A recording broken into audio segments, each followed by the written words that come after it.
parce que du benn style lay rabee man damay décentraliser di catégoriser man a rap.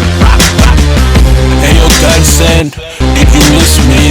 Hey yo Galsen, est-ce que yaa ngi fii kan mooy kii Alchifa yi si gàttal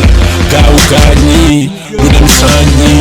même buy àññi di dem studio di yuuxu ne nañ gaañi ma bamtuwaat ko nootu mag ñi petit MC ñu doog a yegg si doog a door si fi nga ñu fekk si et pour du tar sax nga wax merci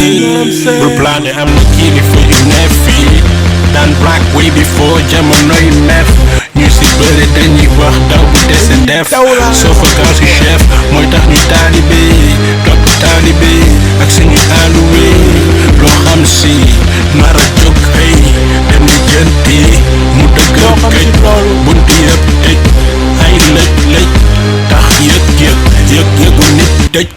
ñàkk pexe day tax xolu nit jeex fakki bu ñu neex lebul dara du fi neex genre fukku géej te duñu takk mbeex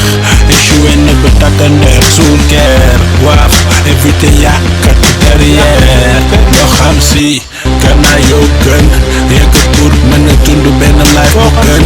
amas tuuti fën life bu hooligan maquillé nasaraan kanay puudaru ay patron bopp neexee tiitaru ay borom alal lañuy amal af ay borom xel lañuy teg maf na la wóor ne du ko ay kaf balaa mu ma jege wala bokk sama ku suñu koñ seen TV entre nous